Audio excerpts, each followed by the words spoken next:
Seja muito bem-vindo a mais um episódio do Fala Fuzesc. No papo de hoje, vamos destrinchar os números da rentabilidade de novembro e mostrar, de forma clara e prática, como eles impactam no seu plano. Eu sou a Carolina, assessora de comunicação da Fuzesc, e comigo estão os nossos especialistas em investimentos. O Cadu, diretor financeiro e administrativo, e o Fausto, gerente de investimentos. Fausto, abrindo a nossa análise, quais foram os setores que puxaram os resultados para cima e quais não tiveram um bom desempenho em novembro? Olá, Carol, Cadu e ouvintes do Fala Fuzesc.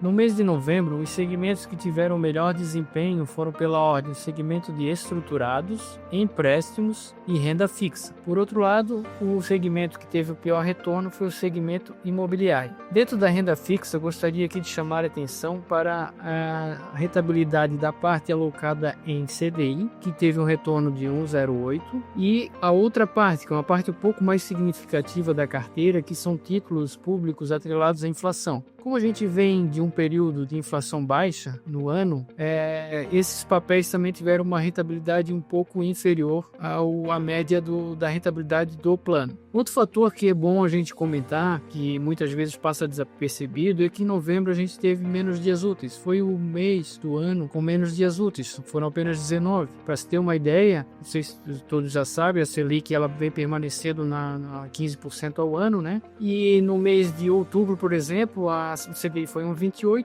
e em novembro 1,05. Por que essa diferença, já que a Selic não alterou? Justamente pela quantidade de dias úteis. Então isso também afetou a nossa rentabilidade nesse mês.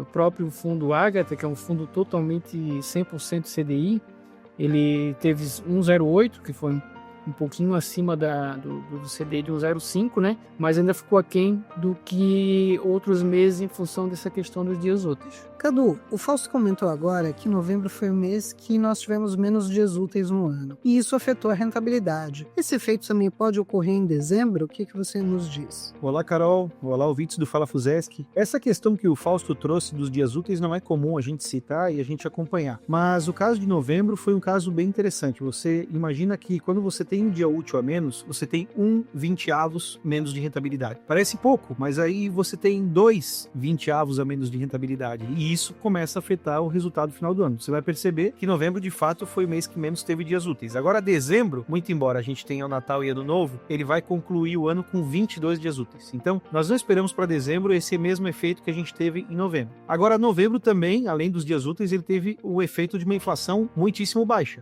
Quem acompanha o podcast aqui com a gente, lá no início do ano, sabe que as previsões que a gente acompanha de mercado, índice Focus, observação de expectativas para final do ano, não se acreditava que a gente ia chegar numa inflação de 4,5% no final desse período, que é o que está apontando que vai acontecer. Se apontava aí para uma inflação de 5,5%. Se você observar para a rentabilidade dos planos do ponto de vista nominal, então você teria algo assim: olha, a expectativa era de uma inflação de 5,5%, a gente está vendo uma inflação de 4,5%, a maior parte dos nossos investimentos são de títulos marcados na curva que acompanham o IPCA, logo, uma fatia desse 1 ponto percentual de diferença, uma fatia significativa, entraria na nossa rentabilidade se essa inflação tivesse realizado. Não havendo essa realização e a gente colocando os nossos investimentos, então, atrelados ao IPCA, grande parte deles, muito embora a inflação venha sendo menor e a rentabilidade nominal seja menor, a rentabilidade real foi muito alta. E por que a rentabilidade real foi muito alta? Uma grande fatia está atrelada ao IPCA, mas nós temos 30% dos recursos investidos em pós-fixado, de uma taxa de juro que não caiu. Então a gente está falando de uma Selic de 15%. Ou seja, você tem uma inflação menor e uma rentabilidade de 30% do total da nossa carteira em renda fixa pós-fixado, que nos deu, então, prêmio muito alto em cima do IPCA. Qual é a moral da história, então, no final desse período? Se você quiser observar a rentabilidade do ponto de vista nominal, a gente tem uma frustração de aproximadamente 0,80%, 0,70% da rentabilidade ao longo do ano, ancorado na expectativa de uma inflação alta. Agora, se você quiser olhar do ponto de vista do poder de compra, da remuneração do seu capital muito acima da inflação, olha, arrisco a dizer que vai ser um dos anos do nosso histórico de maior rentabilidade real real que nós já tivemos na história dos últimos 10 anos. A ver, vamos esperar terminar o ano, e aí quem sabe a gente pode começar o podcast aí de janeiro, informando o quanto que a rentabilidade real da Fusesc no mês de 2025 foi expressiva comparada com os outros anos. Joia, Cadu. Então, agradeço a você e ao Fausto pelas análises e por compartilhar os resultados de novembro. E reforço aqui com os nossos ouvintes. As rentabilidades atualizadas estão sempre acessíveis no nosso WhatsApp, naquele número que vocês já conhecem, 48 40 42 0305. Em caso de dúvidas, nossa equipe da área de relacionamento está pronta para atender você. Obrigada pela companhia e até o próximo Fala Fusesc.